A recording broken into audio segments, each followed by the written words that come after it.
નમસ્કાર, હું છું એન્કર અર્પિતા પટેલ. આપ જોઈ રહ્યા છો news snap channel. News snap ચેનલમાં દર્શક મિત્રો આપનું હાર્દિક સ્વાગત છે.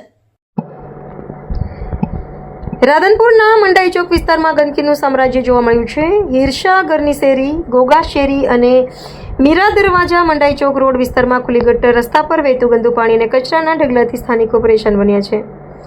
પાલિકાની બેદરકારી સામે લોકોમાં ભારે રોષ ફાટી નીકળ્યો છે. સ્થાનિકોના આક્ષેપ મુજબ પાલિકા સમયસર કચરો ઉપાડવા આવતી નથી, જેના કારણે વિસ્તારમાં ભારે દુર્ગંધ અને ગંદકી ફેલાઈ રહી છે. ખુલ્લી ગટરોમાં કચરો ભરાતા ગંદુ પાણી સીધું જાહેર રસ્તા પર ફરી વળે છે.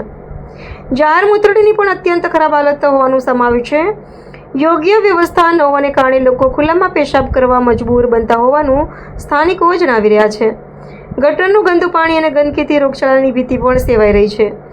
ઘણી વખત રજૂઆત કરી છતાં કોઈ કાયમી ઉકેલ આવ્યો નથી. પાલિકા માત્ર વાયદા કરે છે, પરંતુ સફાઈ કામગીરી યોગ્ય રીતે થતી નથી. સ્થાનિકોએ પાલિકા પ્રમુખ અને ચીફ ઓફિસર સમક્ષ તાત્કાલિક સફાઈ કામગીરી હાથ ધરી કાયમી ઉકેલ લાવવાની માંગ કરી છે.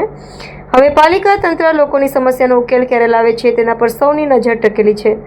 રિપોર્ટર પંકજ સાધુ, પાટણ.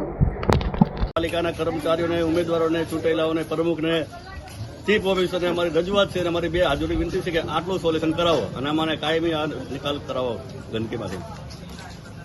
એટલે બીજી શું સમસ્યા હતી તમારી?